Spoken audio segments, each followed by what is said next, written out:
The women in black कहानी की शुरुआत में हमें तीन छोटी लड़कियों को दिखाया जाता है जो एक नर्सरी रूम में खेल रही होती हैं। तभी इन्हें अचानक से किसी की झलक दिखाई देती है और वो तीनों खिड़की से कूदकर अपनी जान दे देती हैं। इसके बाद हमें आर्थर को दिखाया जाता है जिसे उसका बेटा जोसेफ अपनी बनाई हुई एक पिक्चर दिखाता है, जिससे हमें पता चलता है कि आर्थर की वाइफ मर चुकी है और यही वजह थी कि वो काफी उदास रहता है। इस दौरान जोसेफ नहीं चाहता था कि आर्थर उसे छोड़कर जाए, लेकिन आर्थर उसे समझाता है कि मेरा जाना जरूरी है। इसके बाद हम पूरा हफ्ता साथ बिताएंगे। फिर आर्थर अपने ऑफिस पहुंचता है जहां पर हमें पता चलता है कि वो एक लॉयर है और उसे मिसेस एलिस नाम की एक लेडी के एल मार्स नाम के घर को बेचने के लिए एक दूसरे टाउन में भेजा जाता है। यहाँ पर हमें पता चलता है कि एलिस एक महीने पहले ही मर चुकी है। फिर जब आर्थर अपने बॉस से एलिस के बच्चों के बारे में पूछता है तो वो बताता है कि एलिस का एक लड़का था लेकिन वो बहुत पहले ही मारा जा चुका है। इसके बाद आर्थर उस टाउन के लिए निकल जाता है। फिर जब वो ट्रेन में होता है तो हमें पता चलता है कि उसकी वाइफ जोसेफ के पैदा होते ही मर गई थी। इस बात से आर्थर काफी दुखी था। फिर ट्रेन में उसे सैमुअल नाम का एक आदमी मिलता है जो उसे लिफ्ट देता है और उसके होटल तक पहुंचा देता है। इस दौरान वो उसे अगले दिन अपने घर में डिनर के लिए भी इनवाइट करता है। इसके बाद आर्थर होटल में पहुंचता है। वहाँ पर उसे कोई भी रूम नहीं दिया जाता, हालांकि आर्थर के बॉस ने वहाँ पर उसके लिए एक रूम बुक किया था, इसीलिए वो काफी हैरान होता है। तभी वहाँ पर होटल की ओनर आ जाती है जो मैनेजर को समझाती है कि इतनी रात में ये बाहर नहीं जा सकते हैं, इसीलिए मैं इन्हें अपना रूम दे देती हूँ। फिर अगले दिन जब आर्थर मिस्टर जीरोम के घर जा रहा होता है तो देखता है कि टाउन में मौजूद लोग उसके आने से बहुत नाराज हैं। इसके बाद वो जीरोम के घर पहुंचता है। वहाँ पर जीरोम भी उसके आने से खुश नहीं होते हैं और वो सारे लीगल डॉक्यूमेंट देखकर तुरंत ही टाउन छोड़ने के लिए कहते हैं। इस चीज के लिए उन्होंने वहाँ पर एक घोड़ा गाड़ी भी मंगवा ली थी, लेकिन आर्थर तागे वाले से स्टेशन की जगह पर एल मार्स हाउस चलने के लिए कहता है और वो इस चीज के लिए इनकार कर देता है और कहता है कि मिस्टर जीरोम ने मुझे स्टेशन जाने के लिए पैसे दिए हैं, मैं वहाँ नहीं जा सकता जहाँ आप जाना चाहती हैं। ये सुनकर आर्थर उसे पैसे दे देता है, जिससे वो उसे एल मार्स हाउस तक ले जाता है और फिर वो उसे वापस लेने के लिए शाम को आने के लिए कहकर वो वहाँ से चला जाता है। इसके बाद आर्थर वहीं पर पेपर वर्क करने लगता है और हाउस में रखे सारे डॉक्यूमेंट्स को चेक करने लगता है। इस दौरान उसे एलिस के बेटे नेथेलियन का डेथ सर्टिफिकेट मिलता है, जिससे पता चलता है कि वो डूब कर मरा है, लेकिन उसकी डेड बॉडी किसी को भी नहीं मिली थी। उसी समय आर्थर को ऊपर के रूम में किसी के होने का एहसास होता है, इसलिए वो चेक करने के लिए ऊपर के रूम में पहुँचता है। वहाँ पर उसे पता चलता है कि वो एक कौवा है। फिर जब वो खिड़की खोलकर बाहर देखता है तो उसे घर के बाहर एक लेडी दिखाई देती है जिसने काले कपड़े पहन रखे थे। फिर अचानक से वो लेडी गायब हो जाती है, इसीलिए आर्थर उसे चेक करने के लिए बाहर आता है। वहाँ पर उसे बहुत सारे लोगों के चीखने और रोने की आवाज आ रही थी। इसके बाद आर्थर को वहाँ पर एक लड़के की आवाज सुनाई देती है जो पानी में डूब रहा था और अपनी जान बचाने के लिए मदद मांग रहा था। तभी अचानक से वहाँ पर घोड़ा गाड़ी वाला आ जाता है जो आर्थर को वापस टाउन में ले जाता है। वहाँ पर आर्थर कांस्टेबल के पास पहुँचता है और इस बारे में बताता है। वो आर्थर को समझाता है कि जब से वहाँ की ओनर का बच्चा दलदल में डूब गया है उस घर में कोई भी नहीं गया है, लेकिन आर्थर उसे बताता है कि मैंने वहाँ पर एक लेडी को देखा जिसने ब्लैक कलर के कपड़े पहन रखे थे। इससे कांस्टेबल काफी घबरा जाता है और वहाँ से चला जाता है। तभी दो बच्चे अपनी सिस्टर को लेकर वहाँ पर आते हैं जिसका नाम विक्टोरिया होता है और वो बीमार थी क्योंकि उसने पॉइजन पी लिया था।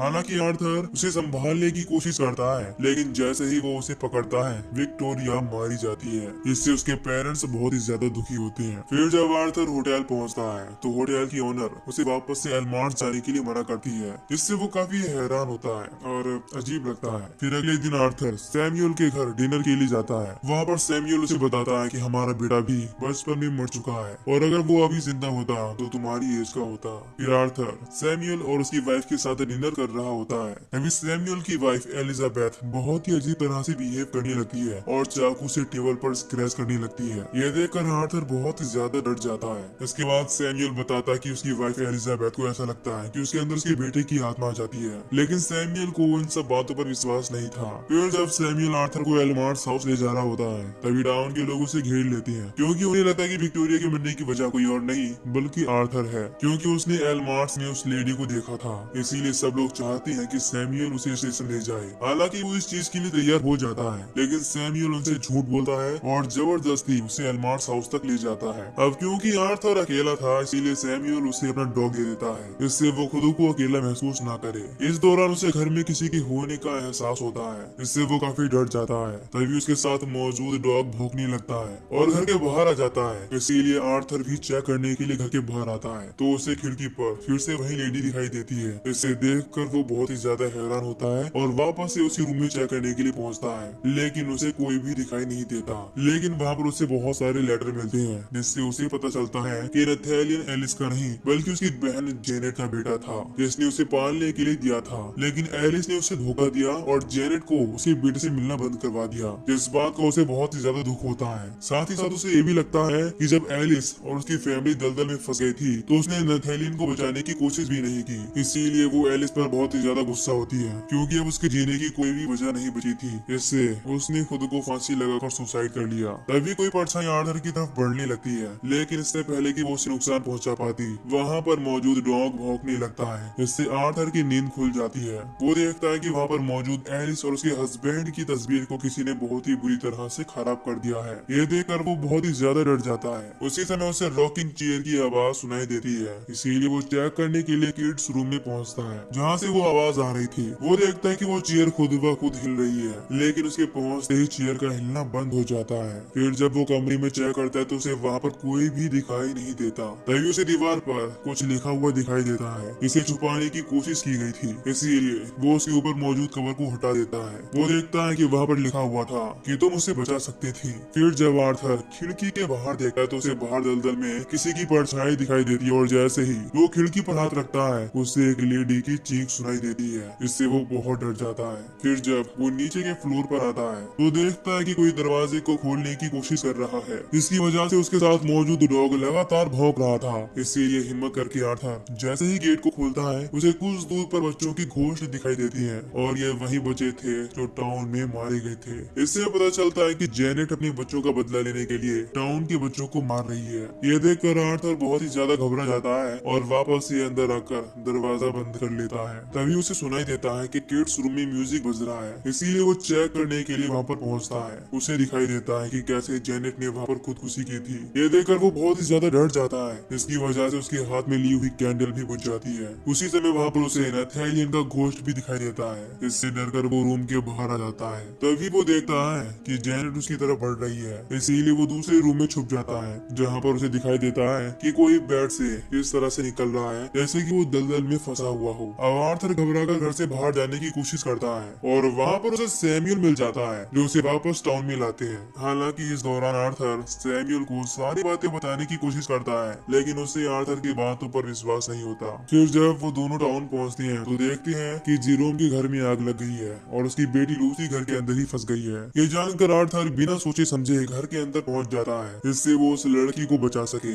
लेकिन जैसे ही वो उसके पास पहुंचता है वहाँ पर उसे जेनेट का घोस्ट दिखाई देता है। इसे देखते ही लूसी खुद को आग लगा लेती है और जलकर वहीं पर मारी जाती है। ये देखकर आर्थर को बहुत ही ज्यादा दुख होता है और वो खाली हाथ बाहर आ जाता है। अगले सीन में हम आर्थर को देखते हैं जो सैमुअल की वाइफ एलिजाबेथ के पास पहुंचता है, जो उसे बताती है कि जब भी एल्मार्स हाउस में कोई भी उस लेडी को देखता है तो टाउन में बच्चे मरती हैं। यही वजह है कि तुम्हारी उस लेडी को देखने के बाद टाउन में बच्चे मर रहे हैं, लेकिन इस चीज में तुम्हारी कोई भी गलती नहीं है। तभी फिर से एलिजाबेथ पूरी तरह से कंट्रोल से बाहर हो जाती है और बड़बड़ाने लगती है कि वो हमारे दिमाग को कंट्रोल कर लेती है। यही वजह है कि सारे बच्चे खुद ब खुद सुसाइड कर लेते हैं। इस दौरान वो आर्थर को आगाह भी करती है कि उसने तुम्हें भी देख लिया है, इसीलिए वो तुम्हारे लिए भी आ रही है। फिर एलिजाबेथ वहाँ पर पत्थर की हेल्प से एक पिक्चर बनाती है जिसमें आर्थर के साथ उसका बेटा भी होता है। उसे देखकर आर्थर काफी ज्यादा घबरा जाता है और अपने बेटे को उस टाउन में आने से रोकने के लिए सैमुअल के साथ दूसरे टाउन में पहुंचता है, लेकिन वो टाउन पूरी तरह से खाली था, जिससे आर्थर समझ जाता है कि वो अपने बेटे को नहीं रोक पाएगा। इसीलिए वो दलदल में डूबे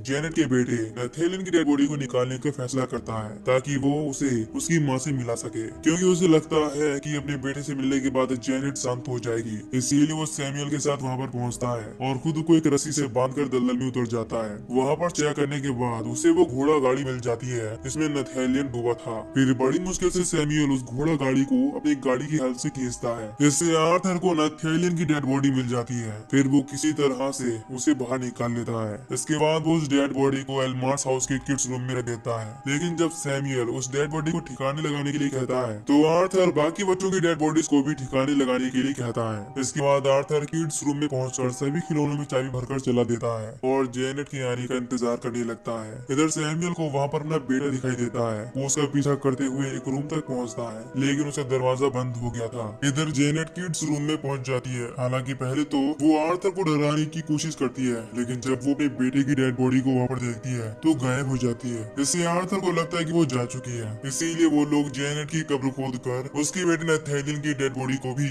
उसी की कब्र में दफना देते हैं। इसके बाद आर्थर सैमुअल के साथ रेलवे स्टेशन पहुंचता है, जहां पर उसे अपना बेटा जोसेफ मिलता है, जो उसे देखकर बहुत ही ज्यादा खुश होता है। इस दौरान आर्थर उसी रात वापस लंदन जाने का फैसला करता है, लेकिन जब वो सैमुअल से इस बारे में बात कर रहा होता है, तभी उसका बेटा जोसेफ उसका हाथ छोड़कर रेल की पटरी पर उतर जाता है, क्योंकि उसने वहाँ पर मौजूद जेनेट को देख लिया था। जब ये चीज आर्थर देखता है तो वो अपने बेटे को बचाने के लिए पहुंचता है। इस दौरान सैमुअल को भी टाउन में मरे सारे बच्चे और जेनेट का घोस्ट दिखाई देता है। इससे उसे भी ना चाहते हुए भी इन बातों पर विश्वास हो जाता है। इससे वो बहुत ही ज्यादा डर जाता है। फिर हम आर्थर को देखते हैं, जो अपनी आँख खोलता है तो देखता है कि वो और जोसेफ दोनों ही सही सलामत है। लेकिन तभी उन दोनों को आर्थर की वाइफ दिखाई देती है, जिसे देखकर वो बहुत खुश होते हैं और फिर एक साथ वहाँ से चले जाते हैं। इससे हमें पता चलता है कि आर्थर और जोसेफ दोनों ही मर चुके हैं, लेकिन उन्हें इस चीज का बिल्कुल भी दुख नहीं है, क्योंकि अब उनकी फैमिली पूरी हो चुकी थी। और इसी के साथ ये मूवी यहीं पर खत्म हो जाती है। तो दोस्तों, अगर आपको इस मूवी की